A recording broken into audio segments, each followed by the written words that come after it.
Assalamualaikum warahmatullahi wabarakatuh. Om Swastiastu, Shalom, Salve, salam sehat untuk kita semua. Dewan juri yang saya hormati, izinkan saya memperkenalkan diri saya. Saya Arkiles Kamenjeni dari SMA Negeri 1 Kupang Timur, Kabupaten Kupang, Provinsi Nusa Tenggara Timur. Dewan juri yang saya hormati, mosi kita pada hari ini adalah bahwa pejabat pemerintah dilarang menggunakan pemengaruh media sosial atau influencer dalam mensosialisasikan kebijakannya. Lembaga swadaya masyarakat menemukan penggunaan anggaran pemerintah pusat untuk influencer atau pemengaruh sebesar 90,45 miliar untuk sosialisasi kebijakan sepanjang tahun 2014 sampai tahun 2019. Penggunaan para pemengaruh tersebut lanjut ICW mulai marak dilakukan pemerintah sejak tahun 2018. Dari penelusuran ICW yang merujuk pada situs layanan pengadaan secara elektronik di 34 kementerian dan non-kementerian termasuk 2 lembaga hukum, hampir semua menggunakan jasa influencer atau pemengaruh. Salah satu contohnya lembaga yang menggunakan para influencer adalah Kementerian Pendidikan dan Kebudayaan untuk mensosialisasikan penerimaan peserta didik baru di tahun 2019.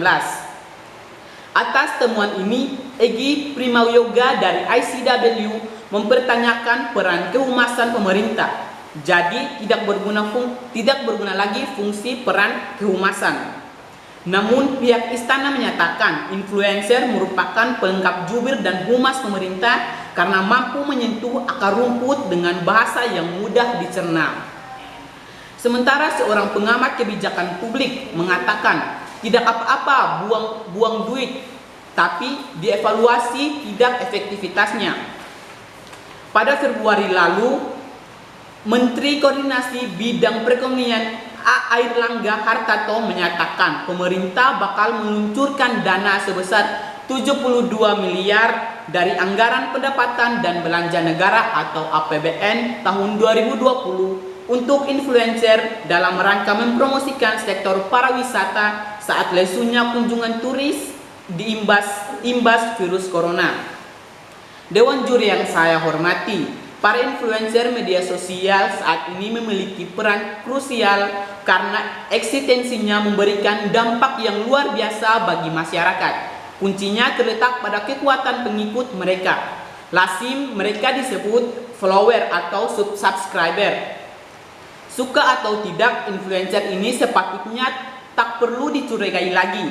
Keunggulan mereka tidak semata-mata dikarenakan jumlah pengikut atau pelanggan yang mereka miliki, tapi juga terletak pada ciri khas yang ada pada mereka. Dewan juri yang saya hormati, memiliki audiens dan pengikut setia, influencer dapat menciptakan keterlibatan autentik dengan para netizen dan konten berkualitas tinggi yang disesuaikan untuk mempromosikan kebijakan dan program pemerintah.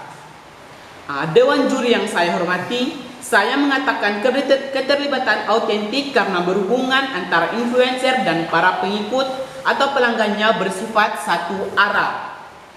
Mereka cenderung mengatakan ya terhadap seseorang yang mereka ikuti di media sosial seperti Instagram.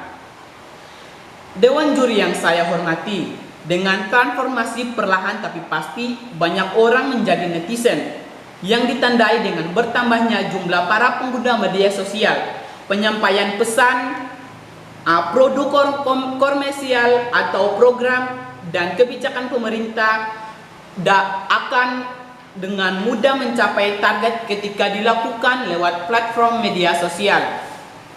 Lewat platform media sosial tersebut, influencer menjangkau orang-orang dengan cara yang cepat dan mudah. Sederhananya, media sosial menawarkan kesempatan untuk mendapatkan informasi dan mengumpulkan wawasan secara real time. Influencer media sosial memberikan jaminan menangani berbagai macam masalah publik dan berinteraksi dengan orang-orang secara real time. Contohnya vaksin. publik dapat mengetahui manfaat vaksin untuk memutuskan penyebaran COVID-19. Yang berikut dilihat dari sisi pariwisata. Pemerintah menggandeng influencer untuk mempromosikan destinasi wisata unggulan di Indonesia, khususnya di Taman Nasional Komodo di Labuan Bajo, Nusa Tenggara Timur. Keterlibatan influencer untuk mendukung berbagai kebijakan dan program publik merupakan bagian dari tren global yang ditandai dengan melonjaknya kuasa netizen. Terlepas dari keterbatasan digital, netizen lebih tertarik pada aksi daripada sekedar kesadaran. Influencer lebih berperan mendorong tindakan, bukan sekedar membangkitkan kesadaran. Dewan juri yang saya hormati, alih-alih menyalahkan influencer karena dibutuhkan dana yang tidak sedikit, jauh lebih baik daripada pemerintah maupun influencer melakukan hal yang terbaik untuk terus terlibat dengan publik. Dewan juri yang saya hormati, mengambing hitamkan influencer sama saja dengan berpura-pura bahwa dunia online tidak eksis dan bukan bagian dari realitas seseorang. Sekali lagi saya tegaskan bahwa saya sangat tidak setuju dengan mosi perdebatan kita pada hari ini tentang bahwa pejabat pemerintah dilarang menggunakan pengaruh media sosial atau influencer dalam mensosialisasikan kebijakannya. Sesuai dengan argumen-argumen pendukung yang telah saya sampaikan. Sekian dan terima kasih, salam sehat.